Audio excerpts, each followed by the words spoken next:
Bismillahirrahmanirrahim. Assalamualaikum warahmatullahi wabarakatuh. Perkenalkan, nama saya Muhammad Alisir Kevin dan NPM A1A251002. Di sini saya akan menjelaskan beberapa pengertian tentang kepemimpinan.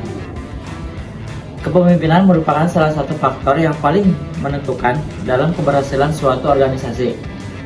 Kepemimpinan tidak hanya berperan sebagai pengarah dan pengambilan keputusan, akan tetapi juga sebagai motivator, inovator, serta membentuk budaya kerja yang efektif.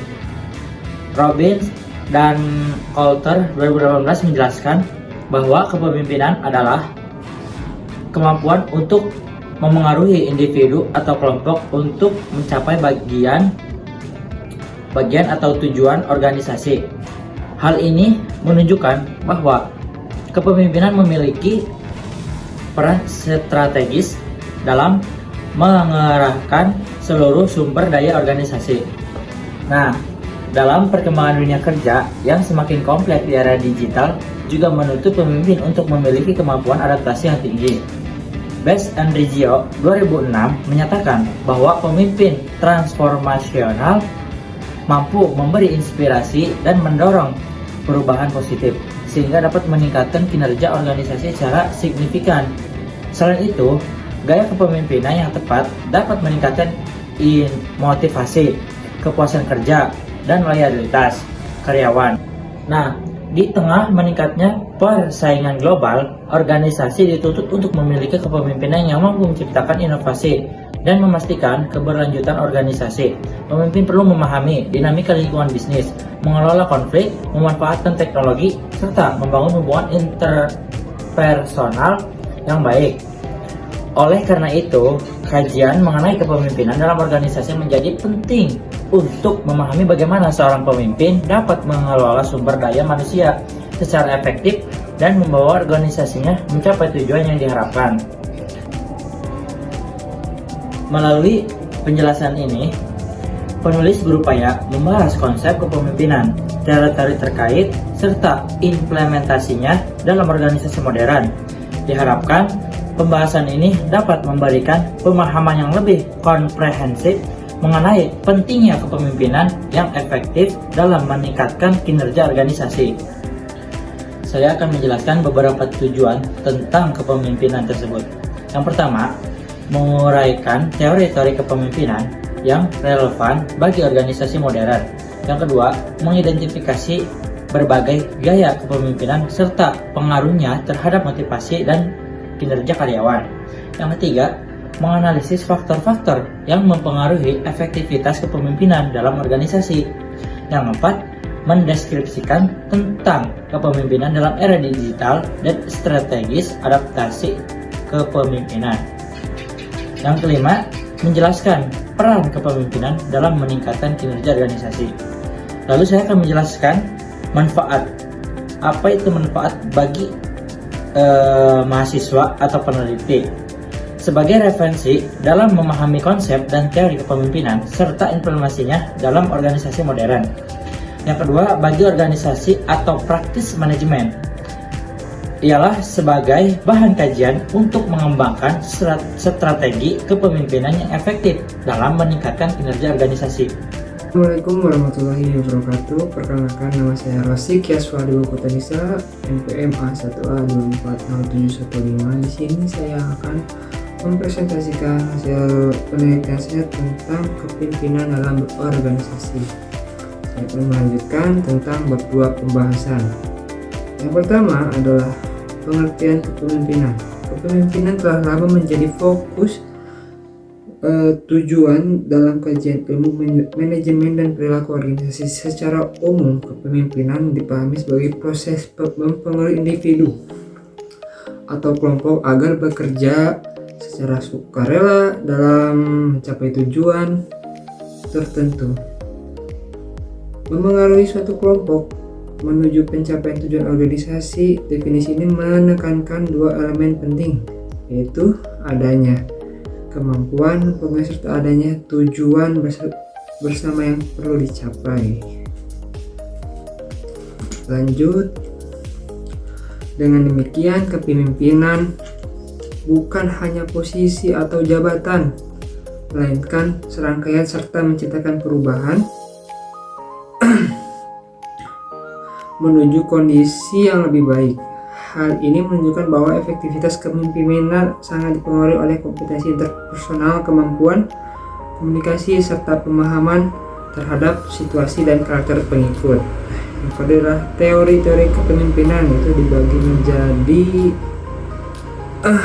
3, yaitu adalah teori sifat, teori perilaku, teori situasional. Di sini saya akan menerangkan intinya saja, yaitu adalah teori sifat, yaitu merupakan pendekatan awal menganggap bahwa pemimpin dilahirkan dengan sifat-sifat tertentu. Ciri-ciri seperti kecerdasan, kepercayaan diri, integritas, ketegasan, dan kemampuan komunikasi dengan baik dianggap sebagai faktor pembeda antara pemimpin dan non-pemimpin. Yang kedua adalah teori perilaku atau bahasa ilmiahnya behavior theory. Teori ini merupakan bahwa kepemimpinan dapat dipelajari melalui perilaku, bukan hanya sifat bawaan. Penelitian Ohio University membagi perilaku pemimpin menjadi 2, yaitu instinct structure dan condition, yaitu yang pertama instinct structure, yaitu fokus pada tugas, struktur, prosedur, dan pencapaian target. Yang kedua condition, fokus pada hubungan, empati, komunikasi, dan kepedulian terhadap kebutuhan anggota. Penekanan perilaku menegaskan bahwa pemimpin adalah mereka yang mampu menyeimbangkan kedua aspek tersebut sesuai kondisi organisasi. Lanjut, yaitu 3. Poin ketiga itu teori situasional. Saya akan memberitahu poin-poinnya saja, yaitu selling untuk bawahan yang belum siap, sharing bawahan dengan motivasi dan kemampuan masih rendah, participating atau melibatkan bahwa yang mampu tetap kurang percaya diri, delegation adalah bawahan yang sangat kompeten dan mandiri. Teori ini salah satu paling populer karena fleksibel dan realistis untuk diterapkan dalam berbagai konteks organisasi. Lanjut, kepemimpinan transformasional dan transaksional.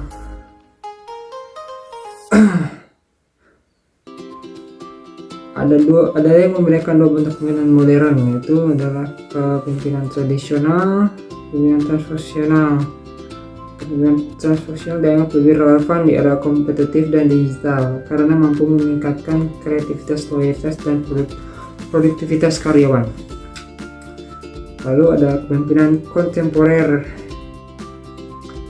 yang seperti konsep berikut adalah servant leadership, pemimpin melayani dan memberdayakan karyawan, menekankan empati dan kerendahan hati. Authentic leadership, pemimpin yang konsisten dengan nilai moralnya, transparan, dan memiliki integritas tinggi. Lalu ada distributed leadership, kepemimpinan tersebar di berbagai level organisasi, bukan hanya satu individu. Lanjut, ada gaya-gaya kepemimpinan. Nah, ini adalah yang paling menarik, itu adalah poin pertama, kepemimpinan otoriter, yaitu pemimpin membuat keputusan sendiri dan menuntut ketentuan kayak efektif dalam kondisi darurat atau organisasi yang membutuhkan keputusan cepat namun dapat berdampak negatif terhadap kreativitas dan moral ya karyawan, seperti contohnya raja-raja mungkin ya. Kepemimpinan demokratis, yaitu yang kita sekarang jalankan dalam bernegara di Indonesia, itu demokratis, yaitu kepemimpinan melibatkan anggota dalam pengambilan keputusan. Kayak ini mendorong kerjasama, komunikasi terbuka, dan rasa memiliki terhadap cocok organisasi yang menekankan partisipasi. Lanjut, ada kepemimpinan laissez-faire, yaitu pemimpin memberikan kebebasan penuh kepada anggota untuk mengatur pekerjaan. Efektif pada tim profesional yang sangat ahli, tetap berisiko menimbulkan ketidakjelasan jika diterapkan pada tim yang kurang mandiri. Nah, itu hati-hati ya guys.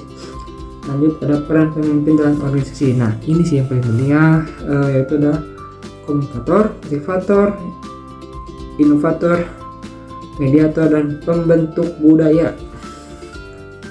Lanjut ada kepemimpinan dan motivasi karyawan. Hubungan antara kepemimpinan dan motivasi sangat erat. Gaya kepemimpinan yang terbuka dan suportif dapat meningkatkan kepuasan kerja serta motivasi intrinsik karyawan. Sebaliknya, gaya otoriter yang berlebihan dapat menurunkan motivasi dan meningkatkan turnover.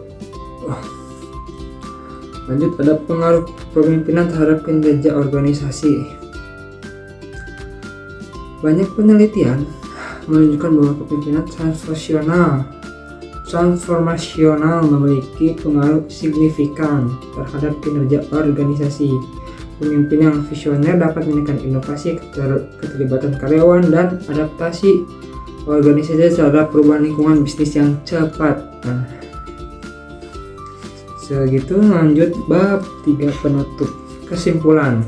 Saya akan baca full di sini. Kepemimpinan merupakan elemen yang sangat penting dalam keberhasilan suatu organisasi. Berdasarkan pembahasan pada bab sebelumnya, dapat disimpulkan bahwa kepemimpinan tidak hanya berkaitan dengan kemampuan mengarahkan dan mengontrol, tapi juga mencakup kemampuan mempengaruhi, menginspirasi, dan mengembangkan potensi individu dalam organisasi. Pemimpin yang efektif adalah mereka yang mampu memahami situasi karakteristik pengikut serta dinamika lingkungan yang terus berubah-ubah. Berbagai teori kepemimpinan, mulai dari teori sifat, perilaku, situasional, hingga kepemimpinan transformasional dan kontemporer. Lanjut ada saran. Berdasarkan hasil pembahasan, penulis menyarankan agar pemimpin dalam organisasi terus meningkatkan kompetensi dan kepemimpinan mereka melalui pelatihan, pendidikan, dan pengalaman praktis sehingga dapat beradaptasi dengan perkembangan lingkungan kerja yang dinamis organisasi. Yang disarankan untuk menyediakan program pengembangan kepemimpinan yang berkelanjutan seperti mentoring dan coaching agar kemampuan kepemimpinan pada berbagai tingkatan dapat berkembang secara optimal. Segitu saja. Mohon maaf jika ada kekurangan dalam bercakap atau kurang lancar dan masih lihat, mohon dimaklumi. Sekian dari saya. Wassalamualaikum warahmatullahi wabarakatuh.